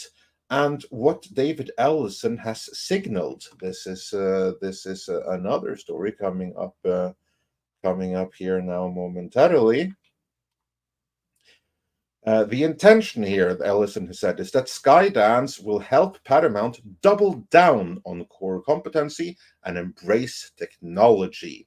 So David Ellison, he obviously has plans for what he wants to do, and that is to double down on everything that is already working well. And when you look at the different brands and that they have in their portfolio, either under direct ownership or in some kind of long-term deal, there is a lot to work with there. So I said before, much of it hasn't worked because of poor brand management. So here's to hoping that they will be able to do something about that and maybe even fix their own past mistakes. Will they do that? We don't know. That is too early to say. But what we do know is that Shari Redstone, after having completed the merger, that's when she dropped the ball by letting the same people who had been there for years and who obviously weren't up to the task continue to destroy the studio. So hopefully there's going to be new people that will understand what kind of properties they have and bring out the best in them. And then time will tell. But I agree with Tom's worry. When you, for instance, look at Star Trek, I think that for Star Trek in particular, this is very bad news, because the people that Skydance has a relationship with are all of the people that have ruined Star Trek. That's going to be their go-to people, and that's my big fear there. It's like, hey, we've worked on this before. How do you suggest we fix this thing that we broke between us? So on Star Trek in particular, I'm not optimistic. Well, everything else, who knows? But the problem is that they've got the J.J. Abrams version of Star Trek in their brain. Exactly, that's what I mean, because that's where they have the relationship. Yeah, so their version of fixing it would be, oh, how do we make that? How do we go back to 2009? Which is wrong. They need to go back to 1967 is what they really need to go back to. Or even the 90s. Go back to the Rick Berman era and look at Rick Berman. He got a lot of crap, but he was a TV producer and he was able to manage something that was so successful that there was an organic need for 5 series and a theatrical franchise at the same time. And it all worked. It was all profitable until basically Les Moonves came in and fucked it all up. Now, he didn't like Star Trek. Go in and fix all this? How do we go back to that? That's what they need to do. Will they be able to do that? Will David Ellison to see that shit, the people that I worked on with Star Trek before, they were all the wrong people? Or will he just see, Star Trek, J.J. Abrams, he knows Star Trek, I'm going to give it to him. Right. That's this is a concern. This is a legit concern. This is what Tom was alluding to too. But for everything else, it's going to be exciting to see. Like, for instance, Beavis and Butthead, King of the Hill, is probably going to figure out that, hey, Mike Judge has a good handle on that. So let's keep in. Well, based on Skydance past, I don't think they would accept the fact that Star Trek was an intellectual property for a much smaller audience than Star Wars. I think part of the problem was they thought Star Trek should always be as big as Star Wars, and they can't think that way. Star Trek absolutely. Star Trek was science fiction and had interesting ideas. They fired the person who told them that. Right. But this is the problem. They had someone who could tell them, and they got rid of him. Yeah, they got rid of Orsi. Actually, I was talking about Emma, whatever her name was, but yeah. Yeah, her too. But even before then, Robert Orsi, he was the one who understood Star Trek better. And they got rid of him and gave it to Kurtzman. You got to take the dollar signs out of your eyes when you think of Star Trek. It can still be popular. It can still make money. It's got a fantastic loyal fan base. if you do right by them, they'll return. Yeah. Well, actually, you do got to keep the dollar sign. You just have to adjust the size of them. No, yes. No, everything has to make money. Well, yes. The irony is that by trying to go for the big enchilada, you get nothing. Exactly. Here you have to see that, okay, Star Trek, this is what he needs to realize, that, okay, not all of these things can be Star Wars. We just want to get to where they're maximized for what they can be. So, for instance, for something like Beavis and Butthead, we don't want it to make 100 million every year. If this thing can net us 10 million on the bottom line, that's a good deal. That's what we're going to aim for, and we're going to budget to do that. With Star Trek, that we want to net us 100 million a year, but we know it can't net us $1 billion a year. So let's budget and set it for this is going to net us 100 million a year. And that's what they need to do with every single property. Just go and see what is realistic for this particular property, and then let's optimize it to reach that goal and do whatever is needed so that the built-in fans will shell over their cash to get that to this realistic goal for the franchise. Yeah. Instead of thinking everything is going to be Star Wars, because that's when they get nothing. Well, and swinging for the fences is something that's going to be very difficult for this pack of egos to not do. Yeah. Script. You are like from industry point of view. What do you feel about this? And a Star Trek expert too. That too. He obviously had to bow out. So cultured. Meanwhile, whilst the script is doing whatever he had to do, after seeing the most recent headlines here and what he's planning on doing, are you optimistic? Can they do this? What do you think that we can expect? Well, I mean, I think you're going to have a little more perspective in the approach to leadership here. I don't think they're going to try to swing for the fences. I think they will definitely do, as they state here in the headline, embrace technology. I think they're going to try to adopt AI in a way that maybe doesn't lose a bunch of jobs for writers, but does, approach the evaluation of whether or not something's going to be successful a little more thoughtfully. I think that's one of the ways AI can be used in entertainment, is to evaluate an audience response to a given property and assign, a certain number of factors to the successful and the failure-driven products, and be able to then evaluate it. Go ahead. I'm sorry, Script. No, you're on the right track. AI could be used for that. The biggest problem with AI is that there's a lot of harmless and avoidance and screening out done of the data. So if you complain about the show and you use any sort of derogatory terms or imply anything that's kind of can be considered hateful by the standards of the people programming the AI, that data is going to be thrown away, which means that you can skewer the data and you're going to end up in the exact same position that you are in with the current social media data collection that's going on right now, which is that, these are just a bunch of small, very loud trolls with sock puppet accounts that hate this thing. We don't want to pay attention to them. We're looking for the real audience. And so you kind of just, you select the data that is to your preference,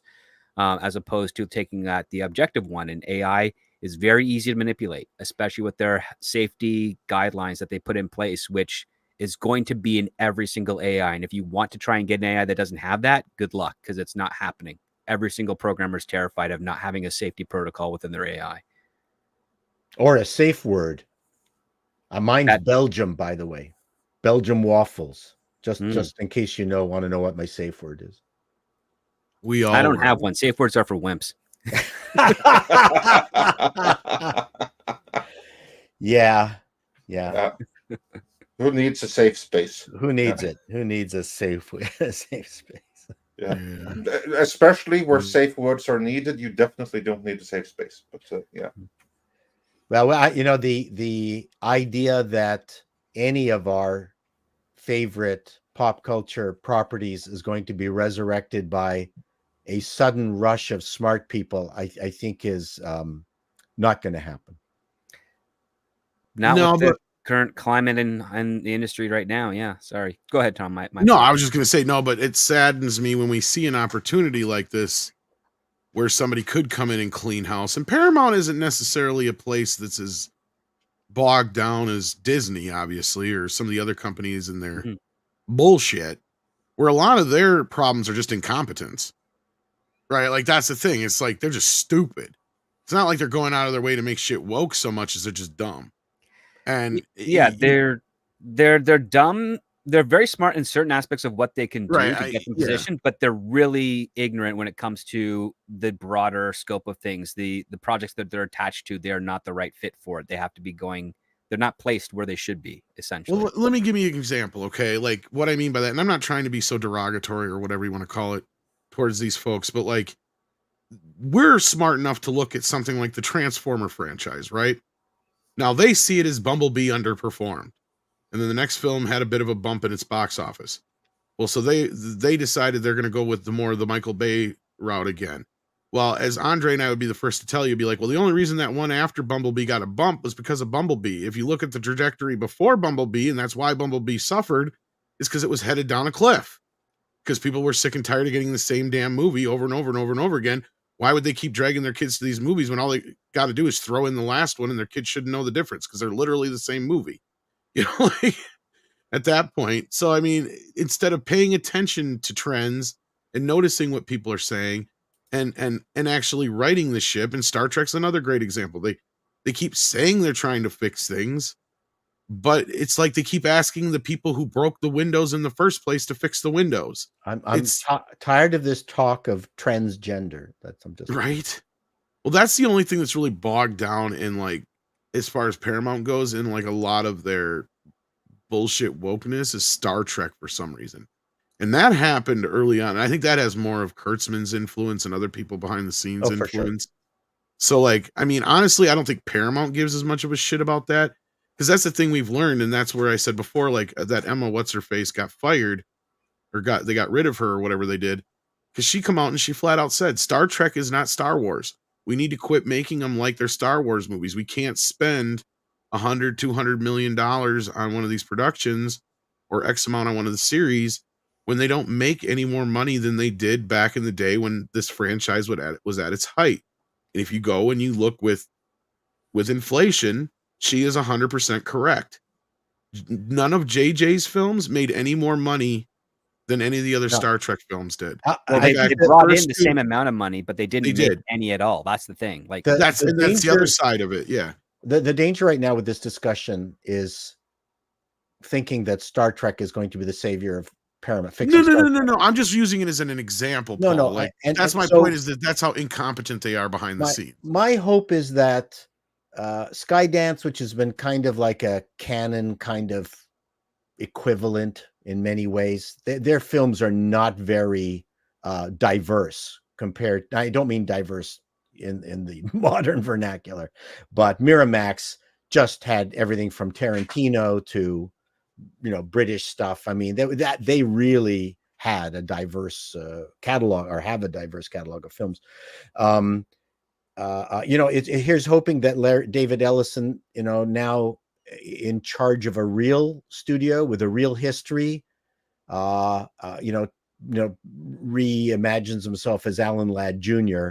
with a responsibility that's bigger than just what Skydance has been doing. I mean, that's my hope. My hope is that he is infused with the history of Paramount. This is also the guy who destroyed Terminator. Yeah, twice.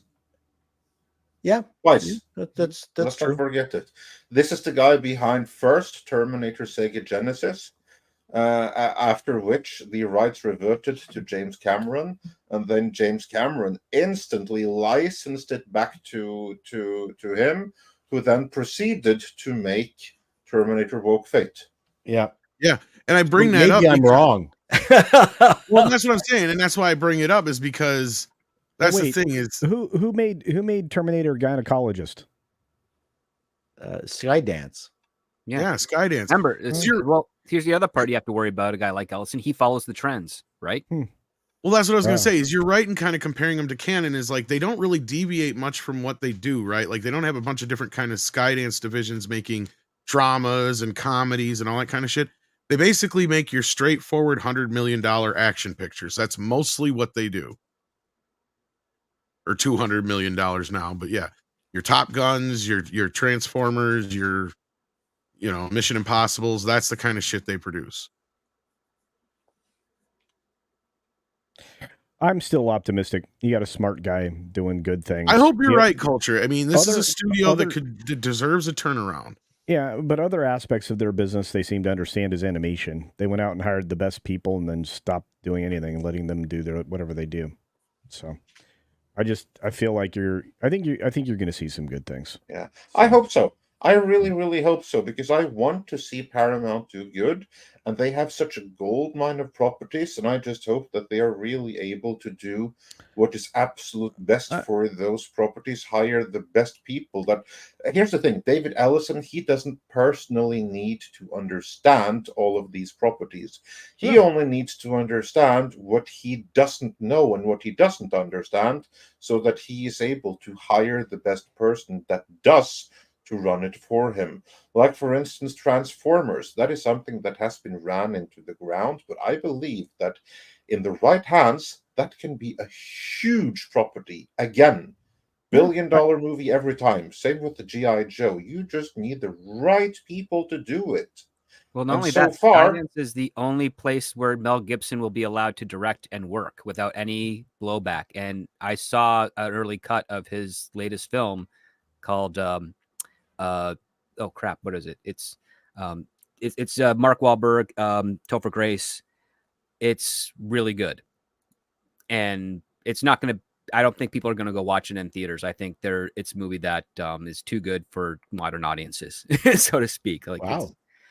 It's called Flight Risk. Sorry, they launched a trailer just a couple of weeks ago. Mm-hmm. I got to see an earlier cut because a relative of mine is working in post on that film.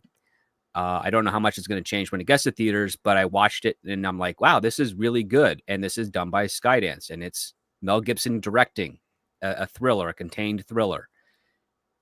Where else? What other studios Mel Gibson has shot that isn't Warner Brothers with Lethal Weapon 5, only because Warner Brothers knows not to mess with the legacy of Richard Donner, who essentially blessed Mel Gibson to do that film.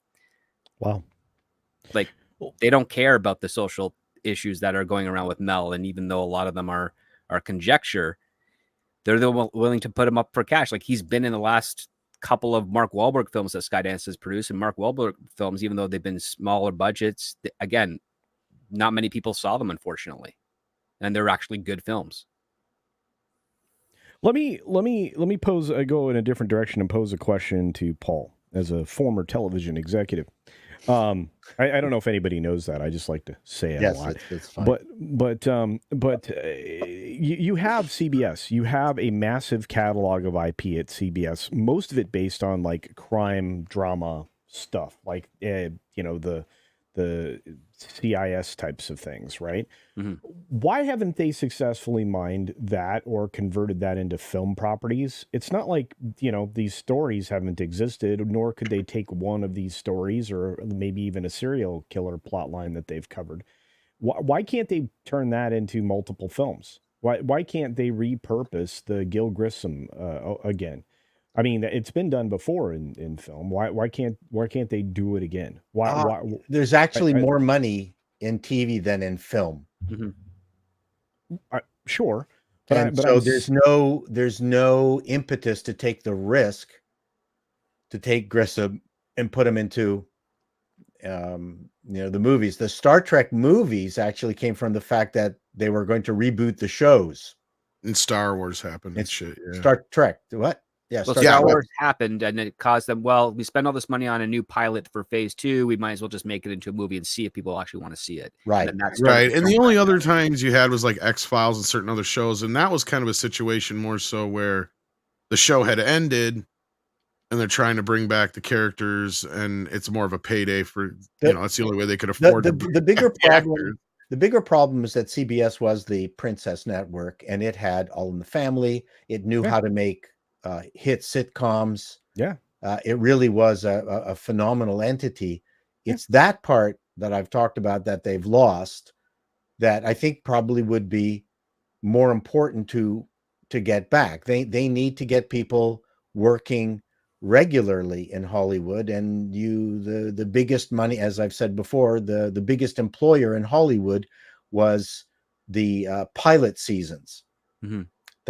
That's what employed more people, stuff that you will never see ever make it to the screen, the small screen, well, the biggish screen now, thanks to plasma or the large screen TVs. That is what we are not seeing. We need more of that. We need pilot season back, which is coming back in the next year or so. It's coming back. Oh yeah, studios after the WJNBA, after the terrible streaming numbers that have been coming through, it is cheaper for studios to invest in tons of pilots that could be long form shows as opposed to spending essentially a season in one quarter for television series and from development to production and then releasing it. It's simple math and metrics. Well, can I ask you one last question, because I do have to step out, but with CBS being the juggernaut that it was, especially for sitcoms, as you talked about, because they were, and I think Script can probably speak to this too. Do you think that one of their biggest faults was turning over so much power to Chuck Lorre and his efforts? For sure, yeah. But that's not untypical for the TV industry. Back when I was there, for instance, Hollywood mandated between all the networks that every single sitcom was to be directed by Burroughs. Like suddenly, so because of Cheers, things like that. They'll go, "Oh, this is the guy with the magic touch, or woman with the magic touch," and they just had a handful of people who were even allowed to write the final pilots of these shows, even across the network. So Burroughs, what was Burroughs? James Burroughs. James Burroughs, one season, directed all the pilots that went on, that actually made it to air. Ironically, in that year, not a single one actually stuck. So my next question related to that then is, are they making a huge mistake over there pre Skydance to turn so much over to Taylor Sheridan? Yes. Okay. Well, there you go. Because he doesn't actually write the pilots. I'm learning more and more that he hires private development rooms outside of normal deals, writes the season, rewrites it himself, fires those writers, takes full credit, and then gets the show sold and put into production. Wow. And Chuck Lorre, while he's had a massive successful run, I've seen a bunch of the sitcoms that he did. There was one with an old folks home that had can't remember the name of the actors. Anyway, these were terrible shows. Let's be real. All he does is repurpose old classic sitcom tropes. Like, but that's what sitcoms are. I mean, they are. But like, Big Bang was Friends. I mean, 2.5 Men was the Odd Couple with a kid. I mean, it's all it is. That's TV, and he's possibly one of the most successful sitcom producers in history. He's got that one sitcom still on the air with the guy from Mike and Molly, who's married to an African woman, one from Africa. And he's good, but compare him to somebody like Norman Lear or what's his face, who was behind like the TGI Friday shows or the Full House shows and all that shit. Well, he's been given opportunities to do some very, very complex shows that dealt with difficult topics. There's the alcoholic mom and daughter one with Allison Janney called Mom. Yeah, I mean, I don't discount him. I think they just put too much on his plate. And he's not making a mistake by trying to take as much work as he can, because all he's doing is just padding out his bank account for when nobody hires him ever again in the future. Like, he knows he needs money. Yeah. He doesn't I don't blame him. Doing it to keep money, because this is the guy who wrote the lyrics to the Teenage Mutant Ninja Turtles song back in like 87. Like, that's where he started from, and he came all the way up to here. I mean, he's paid his dues, but he's not going to turn down work because he knows that's the dumbest thing you do in Hollywood. At one point, they wanted to give Stephen Cannell everything. Wow. So that's just the nature. They when a person catches fire, they just want to throw wood at them. Yeah. Well, speaking of fires and wood, we're losing Culture Casino. Yeah. I am the burning dumpster fire that's floating down the river in a flood. That's me. Wow, nice imagery. I didn't go that far. I was just figuring rustic, Rustic, thank you. Like a rusting dumpster floating down a river. Like a fire. Burning methane factory. Welcome. I'm being nice to him for once, and he is doing this to himself. Yeah, I'm sorry. I think he has internalized his misogyny or something. Yes. I've internalized my So you my can't get mad at ancients. me no more. You need I'm training. leaving. I'm leaving. love And I'm you, not Culture. and I'm not leaving truculently. I'm leaving sweetly. I hope everybody has a wonderful day. I'll see you soon. Bye, Culture. Thanks for joining us. Walking wheel truculent. And I got to be going to in a few minutes. Everybody needs to leave us. Yeah. Oh my god. It's just going to we be you have and to, Tom. We have to Andre. hurry up, go through any super chats. That's for on this topic and for our guests before we well, specifically for our guests, I don't think we have any. But we do have. We have one right here. Paul and There we Script. go. Ever heard of a dibbook? No. Nope. This is DYBBUK. If that's like an initialism for something, I'm not. Croatian. Yeah. Sorry, no. Do you? Maybe it's something dirty. Yeah. No, I think it came up when you guys were talking about the Gollum, so I think it had something to do with. I would also think that it's like something Gollum related, one way or the other. It's not ringing any bells for me. But it does sound Hebrew. That or I was thinking, let's put it that way. As I was going to say that, or I was thinking something similar in a different religion, maybe. One or the other. Not unless it's a spiritual. Oh, if it's a Jewish thing, like that's, I don't know, spirit-like, the ghosts or something, maybe. If I'm remembering what I had to read as a kid. While we contemplate that, we have another one here from Valor Comics who says for $5. Why not do an Agatha Kolchak treatment? Yeah. Supernatural investigation and sprinkle some levity. Wait, you need good writing for that. Right. Yeah. Okay, so what a diebuck is a Jewish mythology. It's a malicious possessing spirit believed to be a dislocated soul of a dead person. It supposedly leaves the host body once it has accomplished its goal, sometimes after being exorcised. So basically like a demon spirit. Yeah, basically my mother. Okay. Yes, your mother-in-law. Yes, no, just kidding. But there you go. Oh, I didn't know that. I'm not immersed in. No, you learn something new every day. Yeah, so that sounded like pretty deep lore. The more Tom knows. The book is fitting this time. Did we read this one from Valor Comics? I think you did, right? Yep. Yes, okay. We got this. Well, what is it? The X-Files was based on Kolchak. Yeah. Okay. Kolchak, I missed out on getting that on Blu-ray, unfortunately. Yeah, it's only one season, and then a bunch of specials. Yep. So yeah, that was Clobby was a big fan of that. Yeah. And here we have a question for the entire panel. Bad News Badger says for 50 Danish krona. Speaking about selective safe spaces, what do you guys think in the panel? Think about the EI detected website getting shadow banned by Google. And yeah, this was something that Cabrutus posted on X earlier today or yesterday. I retweeted it or re-X'd it or however you want to call it. That it would appear that that the site is being shadow banned by Google, meaning it's more difficult to find it in searches and stuff. Yeah. So it's still there. It's not that it's de-indexed, but if the accusations have merit, it's like slightly less indexed. It's hard to prove that. This is a very hard thing to prove. Yeah, because if you can actually find it, then it's technically not shadow banned.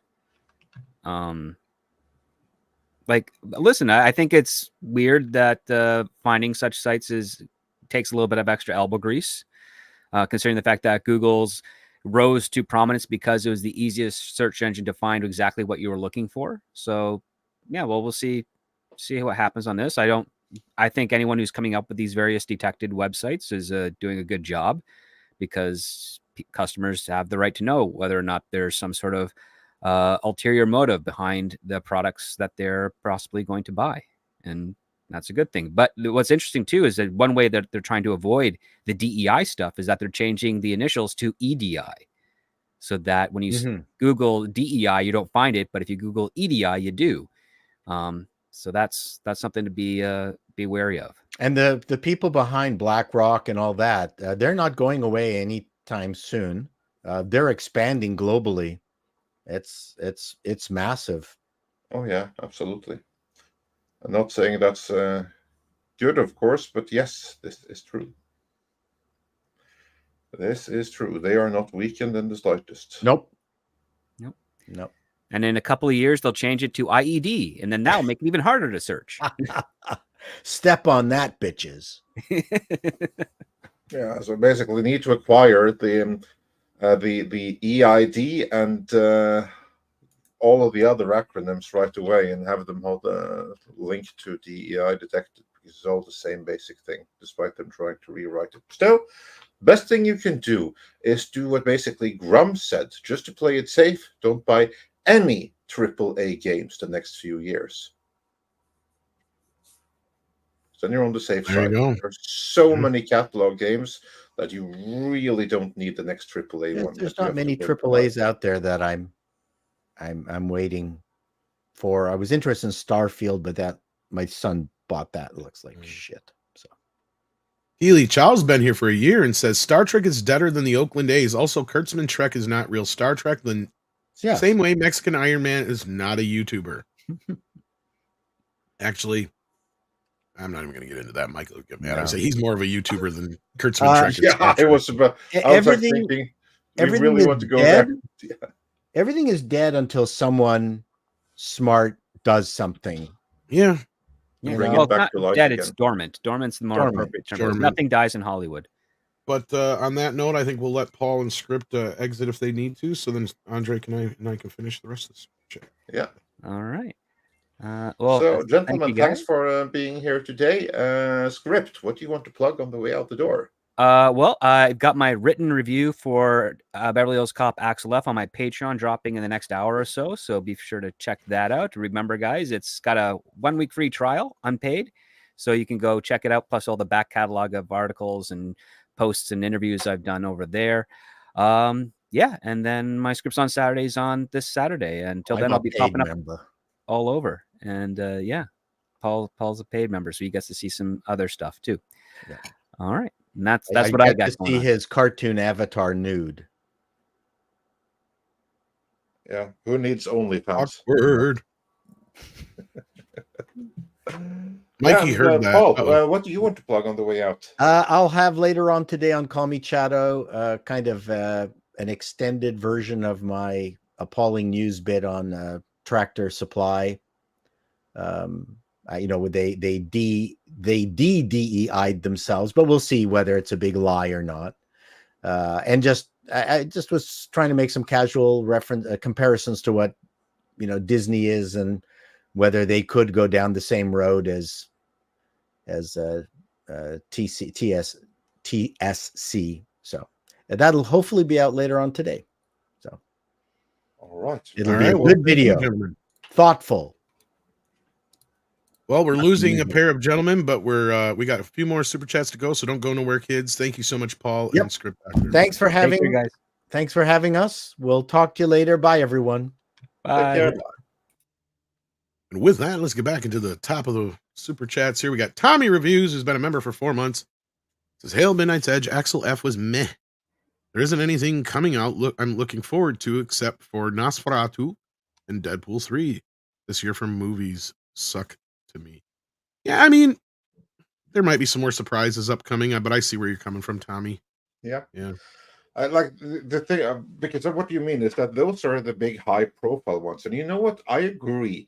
Of like high-profile advertised movies, the only ones I look forward to is also Deadpool 3 and Nosferatu, and those are the two only ones. But luckily, every year there's a bunch of like smaller things you had no idea was coming until they're suddenly there, and then they might really surprise you by being amazingly good. So hopefully we still have a few more of those coming this year. Yeah, and as far as Axel F, I mean, I got to remind people that this movie was shot and finished 2 years ago. So they maybe edited down some of the other stuff, but I don't know. I'm thinking this movie was even worse at one point. But anyway, here's hopes for part 5 being better. The Inquisitive Gentleman sends in 5 and says, I really wanted Horizon to do well. I enjoyed it despite its flaws. I actually thought it was fairly decent too. I hope Kevin can find a way to finish the story. I want more Westerns, dang it. Yeah, it's one of those movies where it's you just want to kind of wander around in its world. And that's why I can understand why Kevin did it this way, but at the same time, you're just like, why isn't it just a series? But there might be legal reasons behind that, as we discussed last week. Hitchhiker 42 has been a member for 7 months, says the Disney share price continues to fall. Agatha won't help. Good. Nope, it will not. That's for certain. And Mikey, speaking of, who's probably screaming, dang it, Bob! Has SFX F314 Sabretooth Raptor sending in $5 to rib him some more by saying, would rather watch Mexican Iron Man movie where he wears an elf costume to repay a debt. Otherwise, he is in deep trouble. When is that? Then what is coming out? Okay, yeah. So instead of what is coming out, yeah, I'd watch that. I'd watch that movie. Yeah. In fact, that would be a good Midnight Search special. Maybe we'll have to make that movie. I can make that animated. Yeah. Jesus sends in a super sticker. Thank you so much for that, Jesus. See what it is. I bet you it's a thumbs up, but we'll double check. It is. Where'd it go? There it is. Thumbs up. Thank you so much. Hit that thumbs up if you haven't already. We appreciate that here. SFXF314 Sabretooth Raptor sends in another 5 and says, the last somewhat decent Terminator movie was Salvation. It has its issues, but I think it spelled the end of the IP. Yeah. At least they went forward. I mean, the third act is a mess, but that's the only real flaw of that film at the end of the day is they tried to go to the future. Sure, the third act kind of went wonky, but the first 2/3 of the movie is pretty good. I thought. I don't know about you, Andre, but yeah, I'd have to agree with that. Yeah, I didn't like it. I didn't like it because I'd be interested in a Terminator Future War movie that is a prequel that leads directly into the first movie. But that's not what this was. No, it wasn't. Yeah, well, kind of. Yeah, kind of. It's one where it's already happened and where things have been changed up. And now suddenly the timeline has been changed. I see what you're saying. You want the A timeline. Yeah, yes, yeah. I want the A timeline. Whereas this is one where the past movies have already happened and now we have gone up to this time again, but things play out differently. I want the A timeline. I'm not interested in the alternate bullcrap future timelines. So I see where you're coming from, but to me, Terminator Salvation is just the first installment of the trilogy of intended Terminator trilogies, because the next 3 movies, including Salvation, they all intended to start their own trilogies, and none of them really came through. I mean, the last one I think was decent was part 3, if I'm honest. And even that one has issues. A really good one was part 2. I mean, as where I'm concerned, like, you have Terminator 1, Terminator 2, and then under doubt, the Sarah Connor Chronicles. And that's where the franchise ends for me. Well, and sadly, that didn't get a finish, so. Yeah. No, but I agree with you. Actually, I like the end of part 3. I think that sticks the landing, at least serves some of the films wonky. The ending was good. The ending was good in that one, yeah. I just didn't accept John Connors in it. Like, I thought he had, like, the wrong actor there, but hey, that's... Yeah, well, that's Edward Furlong's fault. I know. And the wrong score. The score was dreadful. He went and shot up his fucking paycheck. I don't know if you heard that part of the story. Among many other things. Yeah, it's a shame what happened to him, but yeah. Yeah, for those who don't know, Edward Furlong actually got paid to be in Terminator 3. But he went and got fucked up before the movie and wound up in the tank. So that's why he's not in the movie. He was supposed to be. Which is a crying shame, because just it not being him there, kind of like, I can now not accept it as canon. It needed him to be there. Needed Edward Furlong. And you're right. I never really thought of it from that perspective, because a lot of people forget that Salvation is the direct sequel of Part 3. Yeah, it is. Because Catherine Brewster is the character from Part 3. Yep. Carol Danes, or whatever the hell her name is, and Bryce Claire Dallas Danes, Howard are Claire Danes, yeah. They're the same character, yeah. Yeah. So all of that recasting, it's just like, you're now messing too much with the timelines and stuff, and I can't accept it. No, and I can agree with that. And that's probably why, I mean, I don't love Salvation, but it's like one of the least of the, you know what I mean? Like, after part 3, I agree with you. Like, that's probably the best of the bunch, but it's still not great. Yeah.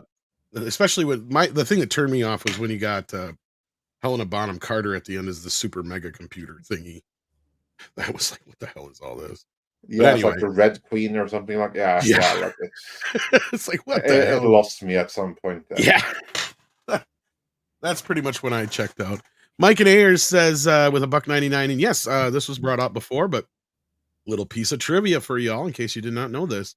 Chuck Lorre actually wrote the TMNT theme song, which is why the joke is in 2.5 Men that Charlie is the one. Charlie Sheen's character is the one that wrote the song. So there you go. Oh. That's never actually seen 2.5 Men. It's not bad. It went downhill. I mean, it was always there in the background, but I could actually never be bothered to watch a full episode from start to finish. The concept just didn't intrigue me. It was a nice modern spin on the whole Odd Couple.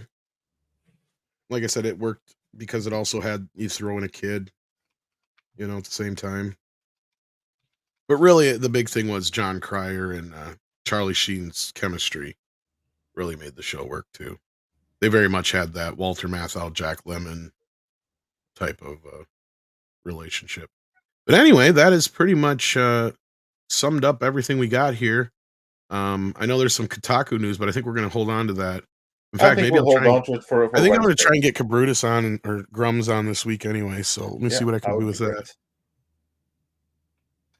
So yeah, other than that, was there anything else? Did we drop that video yet, or is that still coming? That is still coming. We have to do a minor fix in it. So we have a cool video coming for you in.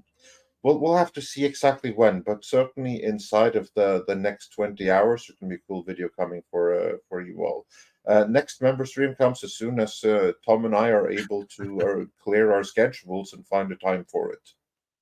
It does sound like we should have Toxic Femme tonight, so stay tuned for that. And as always, it's time for some koalas in the rain. Koalas in the rain. Koalas in the rain. No fucks given. Koalas in the rain.